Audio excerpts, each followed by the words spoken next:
Hope so आप सबने जितने भी लेक्चर्स हमने पहले रिकॉर्ड किए थे अभी अपने ई बुक के उसको बहुत अच्छे से देखा होगा। उसमें इंपॉर्टेंट नोट्स को आपने नोट डाउन किया होगा। आज हम स्टार्ट करेंगे टॉपिक जो है ऑक्टेव्स। What are octaves? मैं आपको ऑक्टेव्स एक्सप्लेन करूंगा। ऑक्टेव्स का फॉर्मेशन कैसे होता है हमारे इंस्ट्रूमेंट में, उस चीज़ को मैं प्रॉपरली एक्सप्लेन करूंगा। एज वेल एज हम प्रॉपर सिटिंग पॉस्चर और सिटिंग पोजिशन भी देखेंगे। सो बिना किसी टाइम वेस्ट के चलते हैं अपने स्क्रीन की तरफ और स्टार्ट करते हैं अपना आज का video lecture.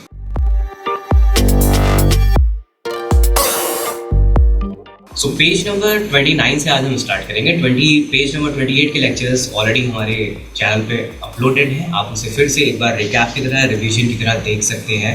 Right, so page number 29 पे जो हमारा टॉपिक है वो है what are octaves. Octaves piano में या कीबोर्ड में क्या होते हैं। राइट, सो ऑक्टेव्स को एक्सप्लेन करने से पहले मैं उस ऑक्टेव वर्ड को आपको एक्सप्लेन करूंगा। राइट, सो ऑक्टेव वर्ड में जो एक वर्ड आ रहा है, राइट, वो बना है OCTAVE, ऑक्टेव। राइट, सो ऑक्टेव को अगर हम थोड़ा सा ब्रेक करेंगे, सिर्फ हम यहाँ पे लिखेंगे OCT, ऑक्ट। राइट, तो ऑक्ट का जो मतलब होता है, ऑक्ट का मतलब होता है क्या? 8, मतलब 8। राइट, जैसे ऑक्टागन होता है, तो ऑक्टागन कौन सा मैथ का फिगर होता है जिसमें 8 साइड्स होती है? ऑक्टोपस होता है, ऑक्टोपस के 8 पैर होते हैं। इन द सेम वे, जिसमें कोई चीज़ है और वो नंबर्स मतलब काउंटिंग में 8 आ रही है तो हम उसे ऑक्ट वर्ड यूज़ करते हैं। तो सेम पैटर्न, सेम चीज़, सेम रूल को हम यहाँ भी अप्लाई करेंगे अपने म्यूजिक में। कुछ ऐसा होगा जिसमें टोटल काउंटिंग पे 8 आएगा। अब वो क्या होगा वो मैं आपको एक्सप्लेन करता हूँ। राइट, सो बेसिकली बहुत ही ईजी लैंग्वेज में आपको मैं समझाता हूँ कि ऑक्टेव्स क्या होते हैं। राइट, जैसे मैंने पहले आपको स्टार्टिंग में बताया था कि हमारे पास टोटल 7 वाइट नोट्स होते हैं, मतलब नेचुरल नोट्स होते हैं। Right, CDEFGAB। राइट, अब अगर मैं इस CDEFGAB को प्ले कर रहा हूँ, सो B पे मैं स्टॉप कर दे रहा हूँ। राइट, बट अगर मैं B के बाद जो नेक्स्ट C आ रहा है उसको मैं प्ले करूंगा तो वो फुल कंप्लीट साउंड करेगा। राइट, जैसे मैं C3 से स्टार्ट करूंगा और मैं C4 की कोशिश करूंगा कि मैं इस बार प्ले करूँ। राइट, तो ये कैसे जाएगा?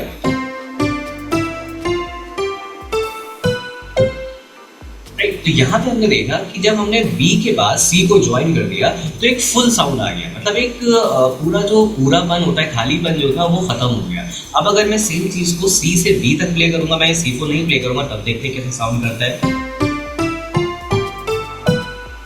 राइट, सो B पे जब हम रुक रहे हैं C से स्टार्ट करने पे तो वो थोड़ा सा हाफ साउंड कर रहा है, मतलब इनकम्प्लीट साउंड कर रहा है। बट जब हम B के बाद हम अपने C को ऐड कर दे रहे हैं तो वो फुल साउंड कर रहा है। एक बार और प्ले करता हूँ मैं। सो अब अगर हम काउंट करेंगे C से C तक तो कितनी कीज आ जाएंगी? 1 2 3 5 6 7 एंड 8। राइट, तो यहाँ पे कितनी कीज हो गई हमारे पास? नोट्स हो गए टोटल 8 नोट, CDEFGABC। सेम चीज हमारे यहाँ पे पिक्चर पे मेंशन है। सो C से स्टार्ट हुआ है, CDEFGABC। राइट, तो ये क्या हो गया? ये हमारे टोटल काउंटिंग में कितने नोट्स आ गए? टोटल काउंटिंग में जब हम इसको करेंगे तो ये हमारे टोटल 8 नोट्स आएंगे। राइट, तो इसलिए जो ग्रुप ऑफ 8 नोट होता है उसे हम क्या बोलते हैं? ऑक्टेव्स बोलते हैं। राइट, इसी तरह से अगर जैसे मैंने अभी ये जो प्ले किया था ये C मेजर स्केल प्ले किया था, तो ये ऑक्टेव हो गया C मेजर का, C का ऑक्टेव हो गया। राइट, अब अगर मैं C शार्प का करूं तो ये C शार्प का फुल ऑक्टेव हो गया। इसी तरह अगर जैसे मैं F शार्प का करता हूं,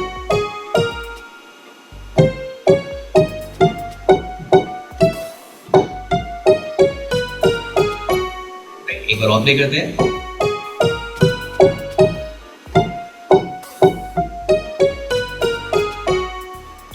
तो इस तरह से हम किसी भी की का ऑक्टेव प्ले कर सकते हैं। दैट इज उसका मेजर या माइनर स्केल में हम लास्ट नोट जो ऐड करते हैं, राइट, वो हमारा फर्स्ट नोट का डबल हो जाता है। डबल इन द सेंस कि देखो जो म्यूजिक है, म्यूजिक क्या है? म्यूजिक साउंड है, और साउंड को हम मेजर कैसे करते हैं? फ्रीक्वेंसीज में। राइट, सो जो C की फ्रीक्वेंसी होती है दैट इज 440.01 हर्ट्ज जो होती है, वो इस फर्स्ट C की लास्ट वाले C के कंपैरिजन में हाफ होती है।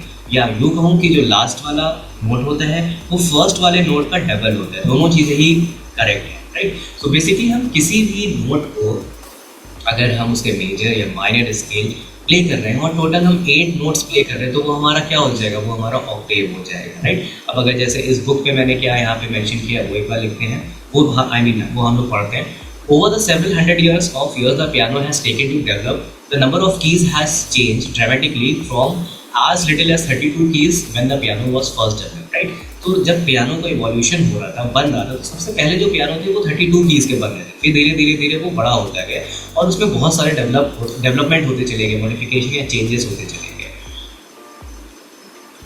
to 96 keys on a modern Bossender for Imperial, right. अब जो एक पियानो का यहाँ पे नेम दिया है Bossender for Imperial, उसमें 96 कीज होती हैं, राइट। टेक्निकली मैंने बताया कि एक फुल पियानो में 88 नोट्स या 88 कीज होती हैं, बट ये वाला जो स्पेसिफिक एक पियानो है Bossender for Imperial, इसमें टोटल 96 कीज होती हैं। But why is this important to you when buying a piano today? Is it important to know how many octaves your piano is? Like अब आज सबसे बड़ा question जब कोई एक न्यू लर्नर होता है उसके मन में ये होता है कि मैं कीबोर्ड कौन सा खरीदूं, मैं पियानो कौन सा खरीदूं, छोटा वाला खरीदूं, बड़ा वाला खरीदूं या बहुत बड़ा वाला खरीदूं। तो हम उसको कैसे मेजर करते हैं? हम उसको मेजर करते हैं कि उस कीबोर्ड में या उस इंस्ट्रूमेंट में कितने ऑक्टेव्स आ रहे हैं, राइट।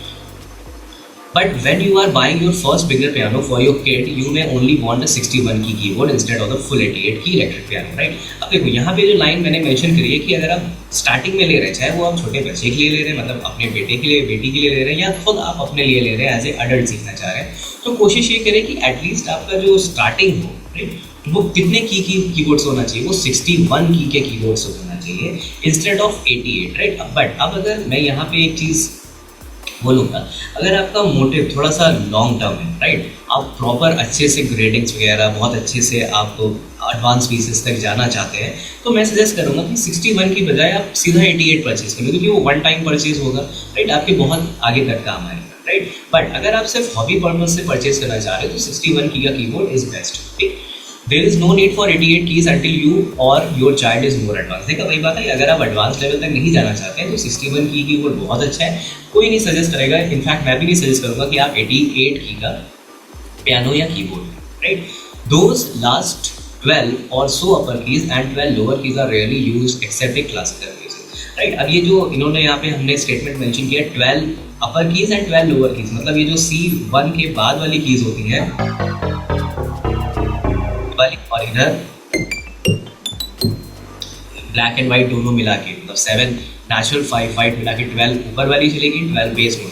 तो ये मोस्टली हम नॉर्मल प्लेइंग में यूज़ नहीं करते जब तक कि हम प्रॉपर वेस्टर्न क्लासिकल म्यूजिक या वेस्टर्न क्लासिकल पीसेस को प्ले नहीं करते, राइट। नेक्स्ट लाइन लिखिए, जनरली अ पियानो है 7 and 1/4 ऑक्टेव्स, राइट। सो ये मैंने ऑलरेडी आपको लास्ट लेक्चर में कंप्लीट किया था, एक्सप्लेन भी किया था कि हमारे पियानो में टोटल 7 ऑक्टेव्स होते हैं और डिफरेंट जो हमारी कीज़ होती है कुछ एक्स्ट्रा कीज़ होती है, जैसे कि 1 2 3 ये 3 कीज़ और एक C7, राइट। तो ये 4 हो गई, तो इसलिए वो 1/4 ऑफ ऑक्टेव हो गया, ठीक। A standard modern upright brand new digital piano has 7 1/4 octaves, 7 full octaves and 3 extra notes which are B flat, B and C, right, जैसे मैंने आपको अभी एक्सप्लेन किया। इसलिए टोटल जो हमारा कॉम्बिनेशन बनता है वो टोटल 88 कीज़ का बन जाता है। There are variations mainly in digital instrument which we will discuss in this article। Now बहुत सारे डिफरेंट तरह के इंस्ट्रूमेंट मतलब कीबोर्ड या पियानो बनाए जाते हैं। इनफैक्ट आप अपने हिसाब से भी अपने कीबोर्ड या पियानो को डिज़ाइन करवा सकते हैं, बट उसकी कॉस्ट काफ़ी ज़्यादा चली जाएगी, right. What is an Octave, जैसे मैंने स्टार्टिंग में एक्सप्लेन किया, सेम चीज़ें यहाँ पर मेंशन है, तो एक बार मैं फिर से थोड़ा सा रिकैप दे देता हूँ। यहाँ पे प्रॉपर डेफिनेशन ऑक्टेव की लिखी गई है। An octave is defined as a series of 8। The term is divided from the Latin word octo meaning 8, right? So octave का मतलब क्या होता है? कुछ ऐसा जिसमें series of 8 हो, मतलब कुछ ऐसा हो जिसमें टोटल काउंटिंग नंबर्स क्या हो 8 है। और ये जो ऑक्टेव वर्ड आया है वो कहाँ से आया है? ऑक्टो, जो कि एक लैटिन वर्ड है मीनिंग 8। इसका मतलब क्या होता है? 8। जो मैंने एग्जाम्पल दिया था, the same reason an octopus is called as such because it has 8 leg, right. So जो ऑक्टोपस होता है उसमें भी कितने होते हैं भाई? 8 ही उसके पैर होते हैं, right. You can easily identify the 7 octave on any piano by looking for the pattern of 2 black keys followed by 3 black keys, right? जैसे मेरा ये 88 पियानो है, इसमें 7 octave है। इसको हम कैसे हम लोग इसको जान सकते हैं? हमें सिर्फ ब्लैक्स को काउंट करना है। तो ये पहला पेयर हो गया 1, फिर ये 2 हो गया, फिर ये 3 हो गया, 4 हो गया, 5 हो गया, 6 हो गया और ये 7 हो गया। तो ये 7 octave हो गया, राइट। तो टेक्निकली हमें सिर्फ देखना है कि 2 ब्लैक और 3 ब्लैक के पेयर कितने हैं, राइट। सो उस हिसाब से हम ऑक्टेव्स को काउंट कर सकते हैं।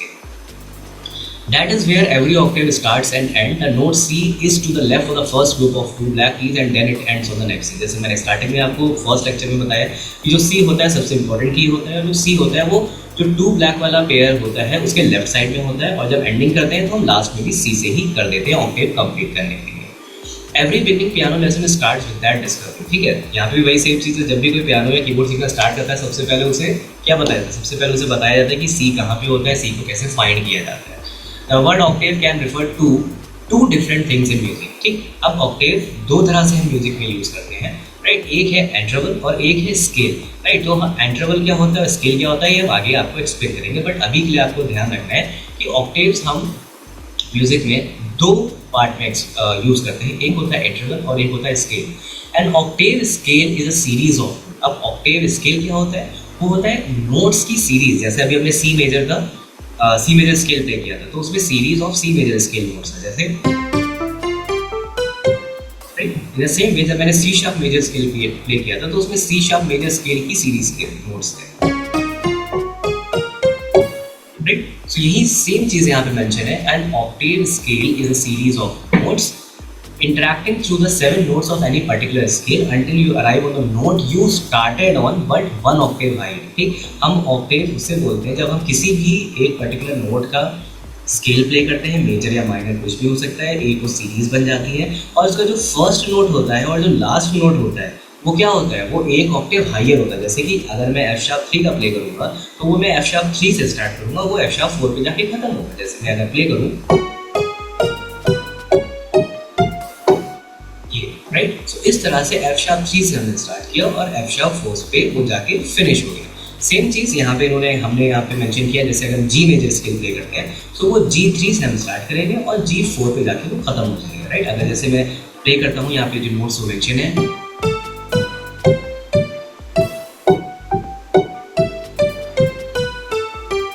राइट। तो हमने G3 से स्टार्ट किया था, वो G4 पे जाके फिनिश हुआ, राइट। सो सेम चीज़ है कि जो हमारा स्टार्टिंग नोट है, फर्स्ट नोट है, और जो हमारा लास्ट नोट होगा वो क्या होगा, वो सेम होगा बट 1 ऑक्टेव हाइयर होगा, मतलब उसकी फ्रीक्वेंसी डबल हो जाएगी, right. Next, you will notice that we start on G, we iterate through all the notes of the G major scale and we finish on G, right? हमने G major scale जब play किया था तो हमने G से start किया था, G major scale के सारे नोट्स हमने प्ले किए थे और हमने G पे आखिरी में आके फिनिश कर दिया। However, it's not the same G that we started on, it's the next G up on the piano. But हमें यहाँ पे डिफरेंस क्या मिला कि जो G हमने स्टार्ट किया था वो क्या था, G3, और जो हमने G फिनिश किया वो क्या है, वो है G4, राइट। तो इस तरह से जो फर्स्ट नोट है ऑक्टेव का और जो लास्ट नोट है उसमें डिफरेंस क्या होगा, जो फर्स्ट नोट होगा वो आखिरी नोट का हाफ होगा या फिर जो लास्ट नोट है वो फर्स्ट नोट का डबल होगा, simple. We refer to this as beginning octave higher. Essentially it is the next occurrence of the note you start on. This also ties into the octave as an interval. In the same way that a fifth is 5 notes apart and a fourth is 4 notes apart and octave is 8 notes apart. ठीक, अब यहाँ पे interval का concept मैं आपको explain कर रहा हूँ जो कि मैंने इस बुक में कहीं पे यूज़ नहीं करा है, राइट। इसलिए मैं कहता हूँ कि अगर आप इंडिविजुअल लेक्चर्स लेते हैं या इंडिविजुअल 1-on-1 क्लासेस में एनरोल करते हैं तो आपको बहुत सारी ऐसी चीज़ें पता लगेगी जो इस बुक में नहीं है, जो कि बहुत ही ज़्यादा काम आएंगी। जैसे कि अभी मैं एक टॉपिक एक्सप्लेन करने जा रहा हूँ आपको, इंटरवल्स, राइट।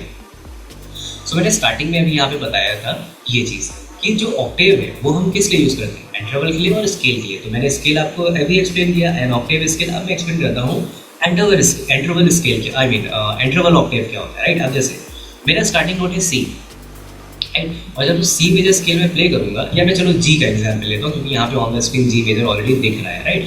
तो जब मैं जी मेजर स्केल प्ले करूंगा तो जी मेजर स्केल के नोट्स क्या आएंगे, G, A, B, C, D, E, F sharp and G, right. अब इंटरवल्स बनते कैसे, इंटरवल बनाने का तरीका क्या है, पहले नोट से दूसरे नोट का डिस्टेंस क्या है, राइट, पहले नोट से तीसरे नोट का डिस्टेंस क्या है, पहले नोट से चौथे नोट का डिफरेंस क्या है, एंड सो ऑन। मतलब इसमें जो कंपैरिजन होता है वो फर्स्ट नोट से डिस्टेंस का होता है, राइट। सो फॉर एग्जांपल अगर मैं सी से, राइट, सॉरी जी से स्टार्ट करते हैं, राइट, जी मेजर स्केल। तो जी से अगर मैं ए को एक साथ प्रेस करूँगा तो ये क्या होगा, जी मेजर सेकंड, ये सेकंड नोट का डिफरेंस इंटरवल हो गया। फिर अगर मैं थर्ड नोट को होल्ड करूँगा तो ये क्या हो जाएगा, G major third, right. Fourth अगर हम थर्ड नोट को होल्ड करेंगे तो क्या हो जाएगा, जी परफेक्ट फोर्थ। फिफ्थ नोट को हमने होल्ड किया तो ये क्या बन गया, जी परफेक्ट फिफ्थ। नेक्स्ट हमने सिक्स्थ को होल्ड किया, जी मेजर सिक्स्थ।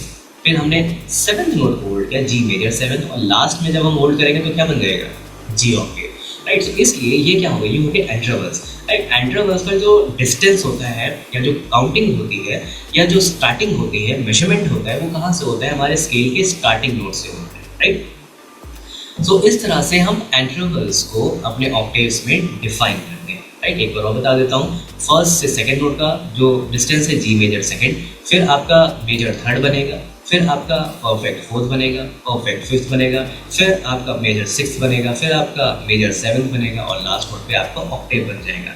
एंड ये इंटरवल हर स्केल में कॉमन रहेंगे। जैसे कि अगर मैं सी मेजर स्केल से करूँ तो यहाँ पे देखो मेजर सेकेंड, मेजर थर्ड, ठीक, परफेक्ट फोर्थ, परफेक्ट फिफ्थ, फिर major sixth, major seventh and octave, and it is applicable everywhere. C sharp में देख लेते हैं, ये देखो मेजर थर्ड, फिर perfect fourth, perfect fifth and so on, right. So किसी भी स्केल में जब हम इंटरवल्स को देखते हैं, इंटरवल्स को प्ले करते हैं, उस समय ये जो कॉन्सेप्ट चल रहा है ऑक्टेव्स का, सेम वहाँ पे भी यही अप्लाई होता है, राइट।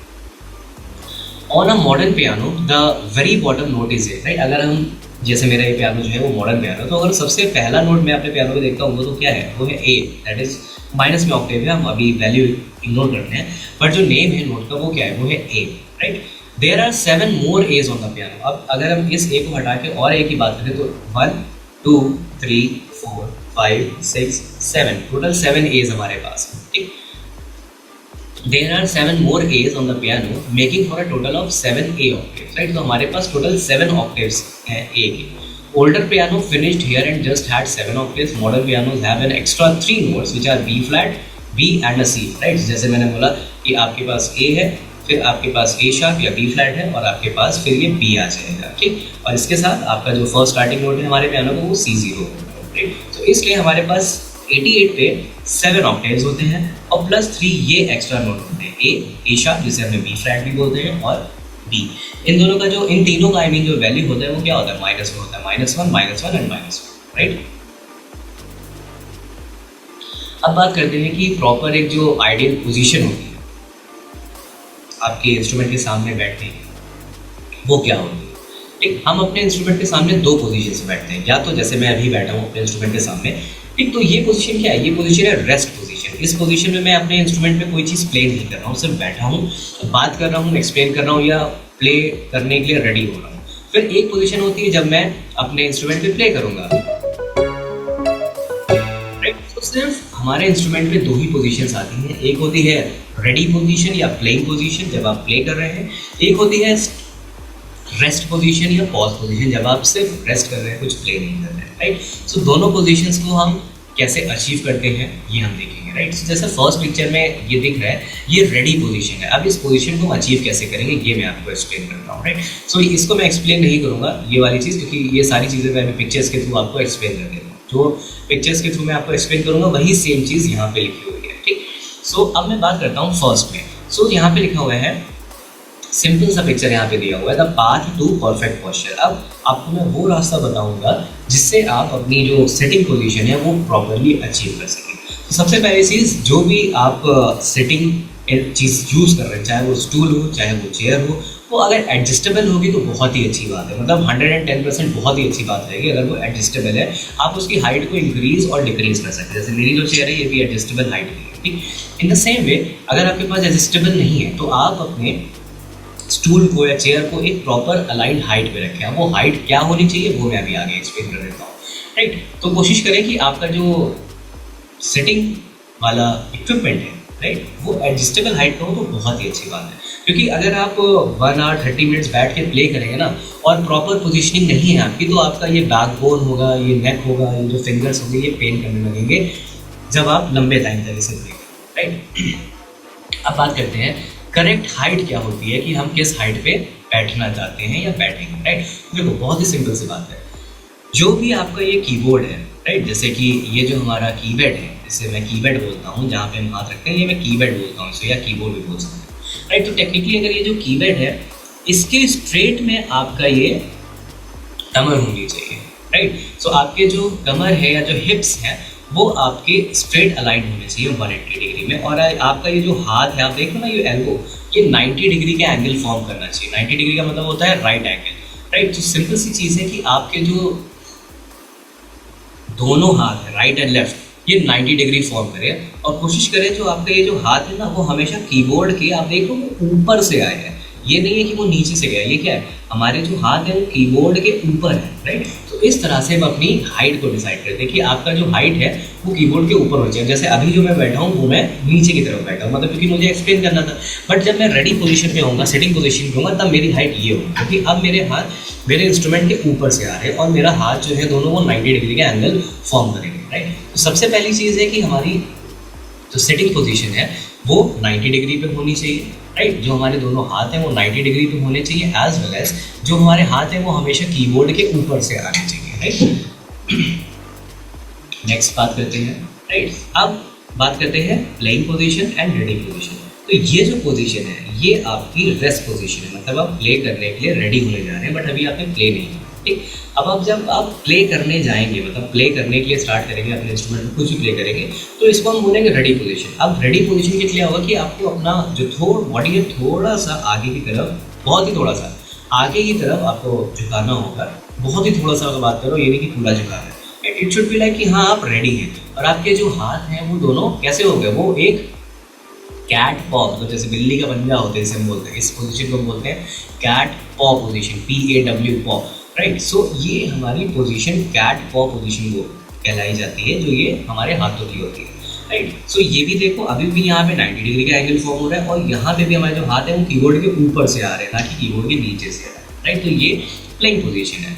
फिर जब आप कीज़ को प्रेस करेंगे, कीज़ को प्ले करेंगे, तो आपको एक आर्क बनाना है। यहाँ पे लिखा है आर्क्यूरेट। आर्क का मतलब कि एक पकड़ बनानी है, कि जैसे कि आप पकड़ से बिल्ली होती है ना, बिल्ली कैसे पकड़ती है, झपट्टा मारती है, सेम वे कि आपकी जो कीज़ हैं आपको उन्हें अपने हैंड से एक प्रॉपर आर्क में रखना होगा, ठीक है। जैसे जब भी मैं प्ले करता हूँ तो मेरा भी हाथ ऑटोमेटिक आर्क में आ जाता है, राइट। जैसे कि यहाँ पे आप देख रहे हो कि इस लेडी की जो हैंड्स हैं वो भी प्रॉपर आर्क पोजिशन है, राइट। सो ये हो गई आपकी फाइनली हैंड्स की पोजिशन। नाउ प्लेसिंग हैंड्स जैसे मैंने आपको बताया वो 90 डिग्री पे होना चाहिए एंड प्रॉपर आर्क पोजीशन में रहना चाहिए, ठीक। फिर बात करते हैं टॉप टिप की। तो टॉप टिप में हैंड्स, अब जैसे यहाँ पे मेंशन किया गया है, जैसे यहाँ पे मेंशन किया गया है, as in the picture ensure that your hands form an arc over the piano, this will enable your fingers to be precise when striking the keys, right?